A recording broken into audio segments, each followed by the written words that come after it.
Hi, we are from Group 11. Today we would like to talk about economic degradation, deforestation in Pahang and the government role in addressing market failure. Hello, my name is Amni Fizana Binti Muhammad Nadir. My message number is 823-82597. Today, I will present about deforestation in Pahang from 2020 to 2025 and how the government handled market failures. First, what is the issue? This is deforestation, which means cutting down a lot of trees. This happened in Pahang, especially in area Lipis, Jerantuk and Rau. The deforestation was mainly caused by logging, agriculture and development. It affected local people like orang asli, caused problems like floods, river pollution and landslides, especially in 2021 and 2022. From an economic view, it is a market failure. Why? Because forests are a common resources. Everyone can use it, but no one really want it. So companies just cut trees for profit and don't think about the damage to others. This is called a negative externality.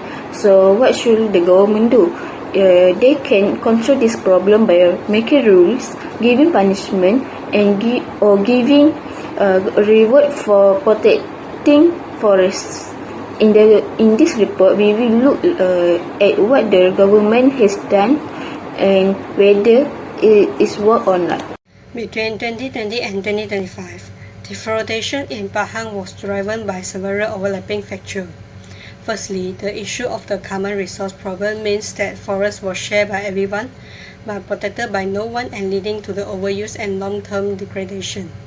Secondly, the external cost of logging such as flash flood and soil erosion was not paid by the companies and making deforestation profitable even when it harmed the environment.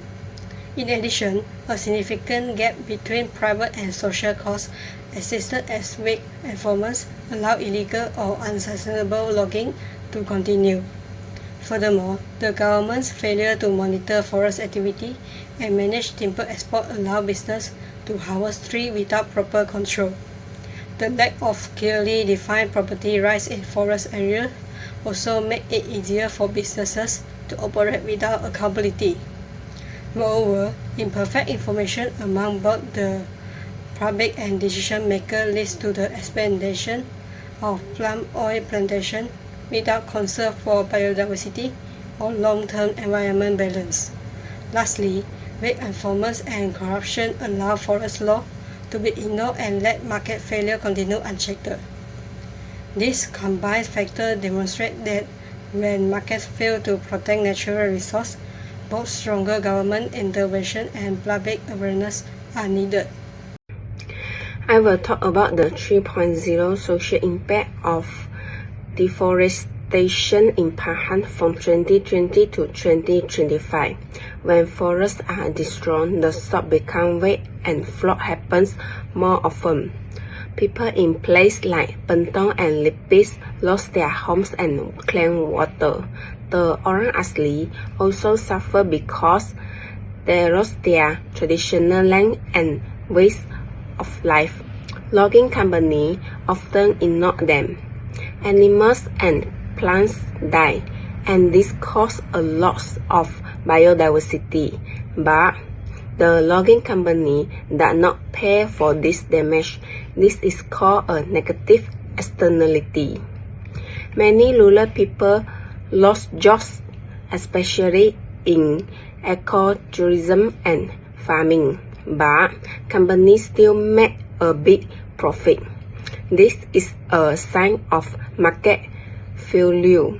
When the government does not enforce forest law properly, people start to lose trust in the system.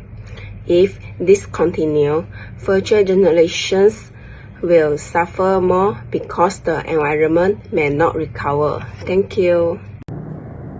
Hi and Assalamualaikum warahmatullahi wabarakatuh.